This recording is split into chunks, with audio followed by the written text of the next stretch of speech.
How many statues of liberty can you find in Glasgow? And why is it not the one that you're probably thinking of right now? Find out now on this episode of Astonishing Glasgow.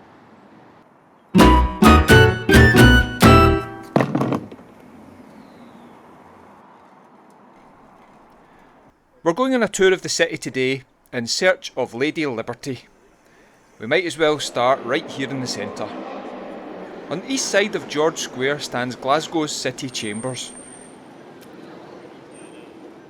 Designed by architect William Young, remember him for later, and completed in 1888, the building not only has the largest marble staircase in Western Europe, but high on the outside stands what most Glaswegians refer to as the Statue of Liberty. Problem is, it's not the Statue of Liberty. This is the statue of Veritas, who in Roman mythology was the daughter of Saturn and the goddess of truth, not liberty, so the search goes on. Round the corner on Ingram Street is our next contender. Look up to the top of the Italian Centre and you will see this lady, looking straight down Glasford Street. She's a lot younger than she looks, as she first arrived in Glasgow in 1991. The Italian Centre was developed in 1989, features cafes, offices and shops, and includes the UK's first ever Versace store. 2 years after opening, the statue of Italia appeared on the roof. Italia Turrita, to give her her full name, is the personification of Italy, and can be seen wearing her crown of towers or turrita, and she's holding ears of wheat, which is commonly a symbol of fertility. So we are 0 for 2 in our search, and just like Freddie Mercury over the road, I'm starting to feel the pressure. But the quest hasn't finished yet. The next location is about a mile away, so while I cycle there, why don't you take this opportunity to hit that like and subscribe button? It'll really help me out, and best of all, it's completely free. So before I cross the Clyde on the Squiggly Bridge, we get our first view of the next contender for liberty, and she is definitely the blingiest.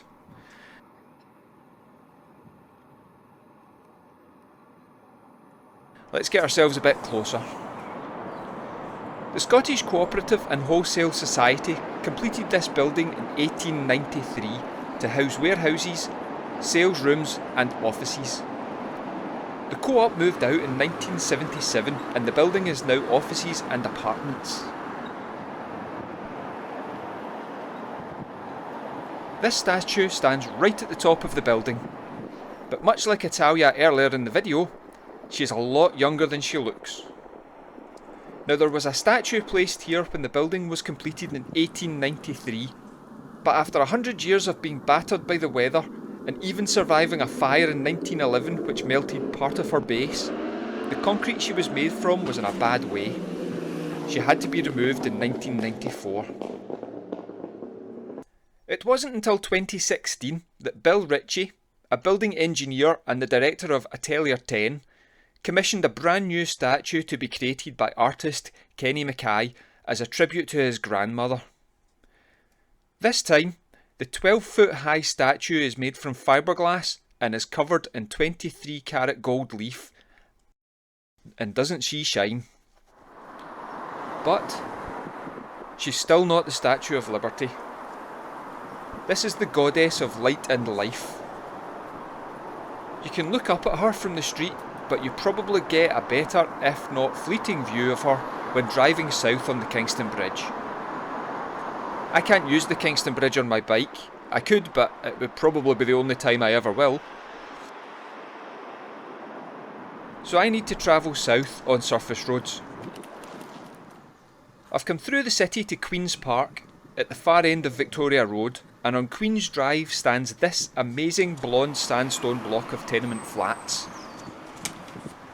Completed in 1885 in the French Renaissance style, they were designed by the architect William Young, and if you were paying attention to the start of this video, you will remember that he also designed the Glasgow City Chambers.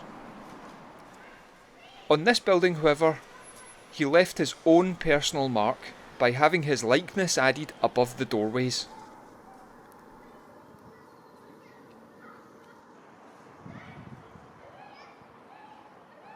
You could spend all day looking at the detail on this building, but if you go to the corner where it meets Langside Road and look up, right up, then right at the top on the corner is Glasgow's very own Statue of Liberty. And this time it is Liberty, or to give her her full name, she is Libertas, the goddess of freedom. As the building dates from 1885, Glasgow's Statue of Liberty arrived here while they were still assembling the Statue of Liberty in New York. The New York statue wasn't opened until 1886, so it could be said that Our Lady of Liberty was completed first. So that you now know where the real Statue of Liberty stands in Glasgow, you can amaze your friends with the story, but remember to tell them where you heard it. Right here on Astonishing Glasgow. I really hope you've enjoyed this video. Please remember to hit that like and subscribe button, share the video with your friends, and hang around to the end for links to more of my videos that you might just like. Thank you very much for watching, and I'll see you next time in Astonishing Glasgow.